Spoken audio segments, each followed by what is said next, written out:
800 টাকা কেজি কিনেছো, একটা কথার কথা 800 টাকা কেজি কিনেছো, তুমি যদি চাও তাহলে আমরা ডবল দাম দিয়ে, ডবল ফায়দা দিয়ে, ডবল লাভ দিয়ে তোমার কাছ থেকে খেজুর আমরা কিনতে পারি। হযরতে ওসমান রাদিয়াল্লাহু তাআলা উনি বললেন, না না না, এত অল্প ফায়দা, এত অল্প লাভে আমি আমার খেজুর বিক্রি করতে চাই না। তোমরা যে 1600 টাকা কেজি দিতে চাও, এত অল্প দামে আমি আমার খেজুরটা বিক্রি করব না। ব্যবসায়িকরা বলল, তাহলে আমরা 3 গুণ বাড়ায় দেব, 3 আসতে 2400 টাকা কেজি দেব।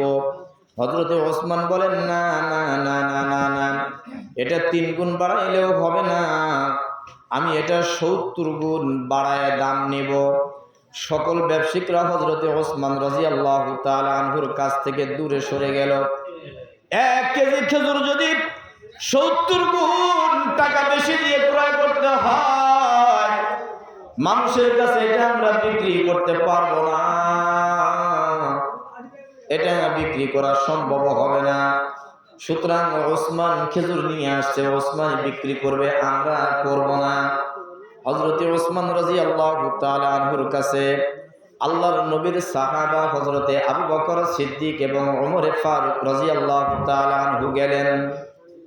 ভাই ওসমান, তুমি যে খাদ্যগুলো মজুদ করেছো, কেমন লাভে তুমি খাদ্যগুলো দিতে চাও?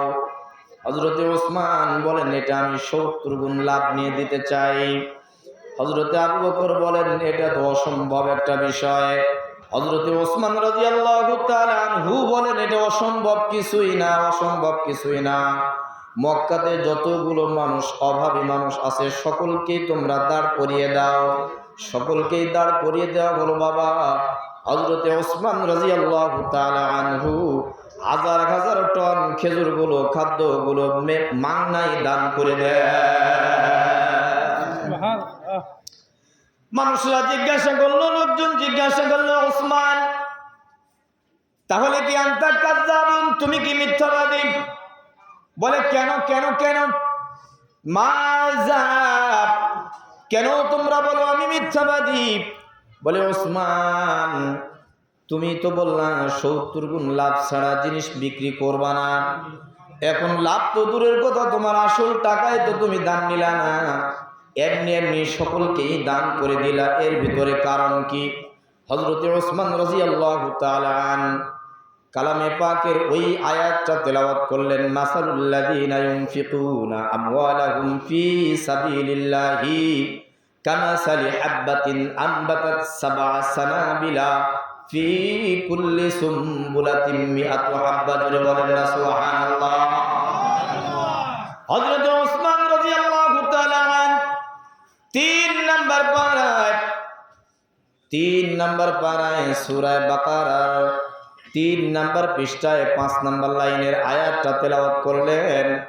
আয়াতের সারমর্ম হলো, আল্লাহর কোন গোলাম যদি আল্লাহর রাস্তায় একটা দানা দান করে, একটা টাকা দান করে, নিম্নে 70 গুণ লাভ আল্লাহ তাআলা সেটাকে বাড়াইয়া দেয়।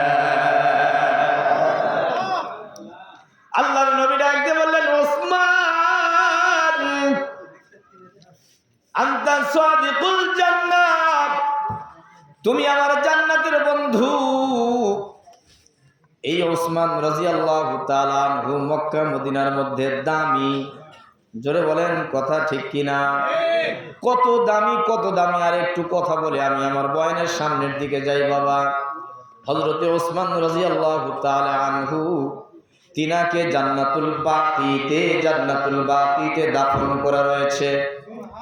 জান্নাতুল বাকি যিনারা হজ করার জন্য গিয়েছেন, আমাদের হাজী সাহেব পাশে বসা।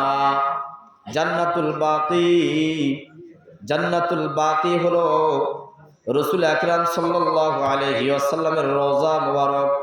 যেই গেট দিয়ে ঢুকতে হয়, এই গেটের নাম হলো বাবুস সালাম। কি নাম বললাম? বাবুস সালাম। বাবুস সালাম দিয়ে আল্লাহর নবীর রওজার পাশে গিয়ে সালাম দিতে হয়। আল্লাহর নবীর পাশে শুয়ে আছেন হযরতে আবু বকর সিদ্দিক রাদিয়াল্লাহু তাআলা আন।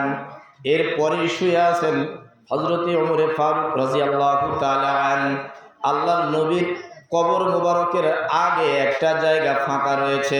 হাজী সাহেবরা সেখানে সালাম দিতে গিয়ে ভুল করে বসে, মনে করে এটাই মনে হয় আল্লাহর নবীর রওজা।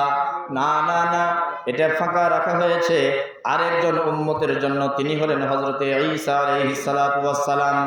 আমি যেটা বলতেছিলাম বাবা, বাবুস সালাম যেই গেট রয়েছে, এই গেট দিয়ে আল্লাহর নবীকে সালাম প্রদানের জন্য এই গেট দিয়ে প্রবেশ করতে হয়। এই গেট দিয়ে প্রবেশ করে আল্লাহর নবীকে সালাম দিতে হয়। এরপরে হযরতে আবু বকরকে সালাম দিতে হয়। এরপরে হযরতে ওমরকে সালাম দিতে হয়। গেট থেকে যখন বের হবেন, যেই দিকে বের হবেন সেই গেটের নাম হলো বাবুল বাকি। জোরে বলেন না সুবহানাল্লাহ, আরো জোরে বলেন না সুবহানাল্লাহ। বাবুল বাকি যাকে বলা হয়, যারা হজ এবং উমরা করার জন্য যাবেন, কথাগুলো আপনারা মনে রাখবেন। বাবুল বাকি কেন বলা হলো? আল্লাহর নবী বলে দিলেন এটা হলো বাবুস সালাম, এটা হলো বাবুল বাকি। অর্থাৎ এই গেট দিয়ে যখন তোমরা বের হবা, এখানে জান্নাতুল বাকি রয়েছে, জান্নাতুল বাকি রয়েছে। জান্নাতুল বাকিতে হাজার হাজার সাহাবাকে দাফন করা রয়েছে বাবা। জান্নাতুল বাকিতে যদি আপনি মুসলমান হিসাবে আপনার যদি দাফন হয়, কোনো লাভ না হলেও একটা লাভ হবে, সেটা হলো কিয়ামতের আগ পর্যন্ত জান্নাতুল বাকিতে কোনোদিন কবর আযাব হবে না। সুবহানাল্লাহ, একটু আসতে বলেন। এত মর্যাদা, এত মর্যাদা, এত মর্যাদা।